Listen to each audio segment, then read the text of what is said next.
Well, here we are again. Today, we're going to be talking about Pup and Taco a little bit more. I mentioned Pup and Taco yesterday, and people said to me, they're like, why did you call it Pup and Taco? It's Pop and Taco. And I said, no, it's not Pop and Taco. And they're like, well, I never heard about it, but you showed it on the screen and it said Pop and Taco. And I was like, it did not say Pop and Taco. And then I looked at the video and it did say Pop and Taco. And I started saying, have I been getting this wrong all these years? Is this restaurant, was this never called Pup and Taco? And then I said, no, it was definitely Pup and Taco because it was named after the fact that they had a hot dog and a taco. So the hot dog was the pup, like a puppy. So it was Pup and Taco. And so I looked into it and I found out that in 1984, Taco Bell purchased all of the Pup and Tacos, except for 6 of them that were in Albuquerque, New Mexico. And these 6 were allowed to remain open under the condition that they changed their name to Pop and Taco. And that's where the Pop and Tacos came from. And so they had these rogue Pup and Tacos called Pop and Taco. They lasted until 2013. So the Pop and Taco is also no more. But the Pup and Taco was gone in the 80s. So I thought that was very interesting. Here is the Pup and Taco menu. You can get yourself a taco. You can get yourself a hot dog. That's the pup. They have all kinds of different combinations of everything. Most of it's normal, but notice the taco on a bun. They also weirdly above that pastrami sandwich. It's like everything else. We got tacos. We're kind of staying in one lane. Hamburger, I feel like, goes with the hot dogs. Pastrami sandwich. What are we now? We're a deli. But yeah, this was pup. And by the way, look at these prices. Get 2 free hand puppets. And look at the hand puppets. All right. 2 free hand puppets with any purchase. And it's a hot dog. And he's saying hot dogs are 29 cents. Tacos are 29 cents. That is a ridiculous bargain. Hot dog looks like he's like, all right, guys, let's put on a show. Step right up right here and see the world's ugliest taco. I feel like taco just like hot dog looks great, but taco just looks sad. Like his stuffing's just about to fall out. His hat barely stays. Like he looks like he would just say, I'm in so much pain. You know, like those legs can't support all that weight. Moving way out, I wanted to mention the Datsun. I found this out recently. I don't know if you remember the Datsun, but I remember the Datsun all the time. And then when that movie Jurassic Park came out and they have the scene where he says, Dodson, Dodson, we've got Dodson here. From then on, every time I saw a Datsun, I would say, Dodson, Dodson, we've got Dodson here. And it would always make me laugh. Well, I've noticed there's no more Datsuns. They're just gone. And I looked it up. Datsun became Nissan. I didn't even know this. So there are no Datsuns. Popeyes had more than one name. They started out as Popeyes Chicken and Biscuits, which is what I was mentioning yesterday because I got that on the brain. And before that, they were Popeyes Famous Fried Chicken and Biscuits, which I didn't know. So Popeyes was started by a guy named Al Copeland, and Al has passed away, which is a shame. Great fast food icon. Seemed like a wonderful guy, by the way. He did the biggest like Christmas decorations in all of Louisiana, and like people would line up around the block to see his house. He'd race cars, he'd do speedboats, all kinds of thrilling things. And so I want to show you some pictures of him. He originally, by the way, didn't even call it Popeyes. He started out, he called it Chicken on the Run because he was competing directly with Colonel Sanders, and then switched up, called it Popeyes, said it was because of Popeye Doyle from the movie The French Connection. I don't know. I mean, they use Popeye the Sailor Man. I know Popeye's favorite food. Name Popeye's favorite food. Chicken! Oh, God. Here's another picture of Al Copeland. I like this. This guy, I expect him to either be selling me a car or playing tonight in Las Vegas. I don't know which one. I love that. Here is another picture of him. So this is him in his race car thing. And he's like signing an autograph for that kid. He's got his Popeyes up here. And then I love Diet Coke. He'd sign up for the races. He'd be like, well, we're sponsoring a car. And they're like, ooh, wonderful. And he'd be like, but guess who's driving it? They're like, all right, come on. Look at this picture.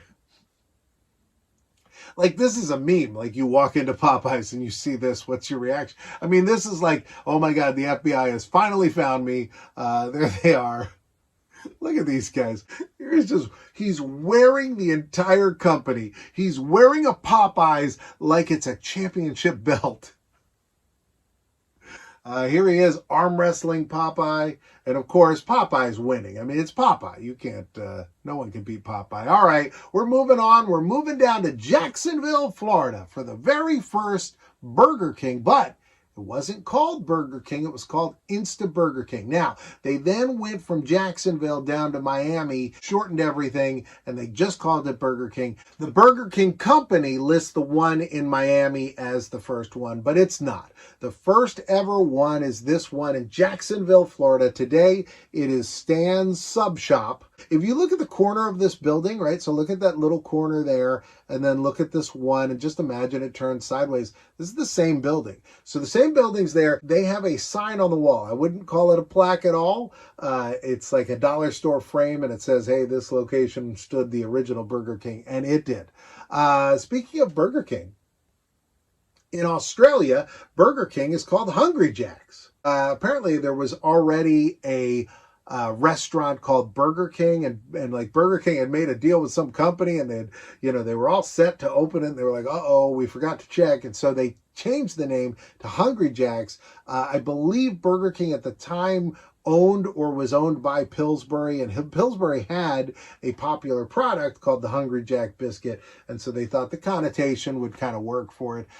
Big tasting biscuits. You pull that string, you pop it. Oh man, look at this. This looks like a movie poster. Hungry Jack flaky biscuits. Super big, super good, super flaky. Look at that. Buffalo Wild Wings and Weck.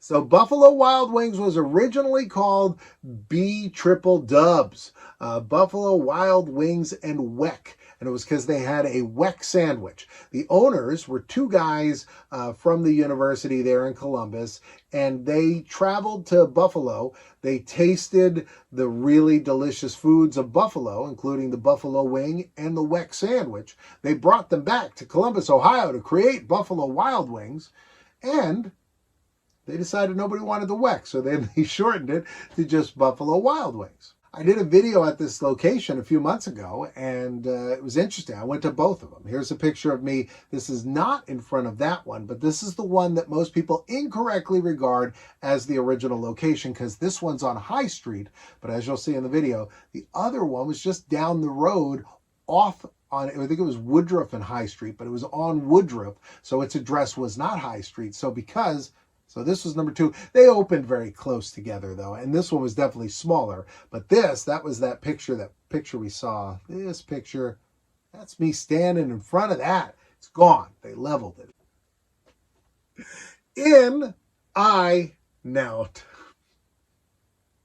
So this is in Mexico. Somebody was like, oh, we can make our own In-N-Out. They don't have In-N-Out here, and we can change the name completely. In, I, Nout.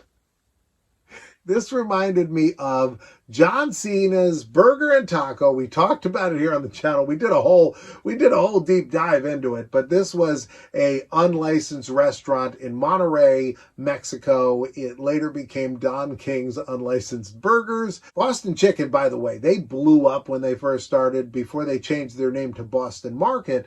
They blew up because they were the first place serving rotisserie chicken. And so it was like, oh my goodness, I've never tried this. This is a unique thing. Now it's a ubiquitous thing. And so they kind of lost their market share. And so then they kind of pivoted away from chicken to Boston Market. But it's funny, they are responsible for the success of the rotisserie chicken, which the success of it brought it to other places, which kind of took away from them. Quiznos is kind of similar. Quiznos was the first place to heat up your sandwich. Nobody else had done that.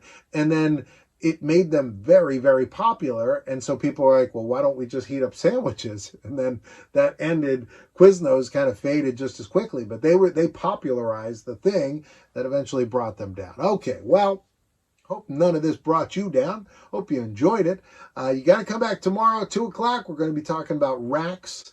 the Arby's style roast beef chain that started in Ohio and then traveled to 38 states and is now down to 6 locations, one of which I'm planning to visit this year. But right now, you got boxes to choose from. We got a box here and a box here, and you can choose either one. I'm in both. I'll put John Cena here, and I'll put Pasta Mania with Hulk Hogan here, which was a Popeyes. And you got to go by 2 o'clock.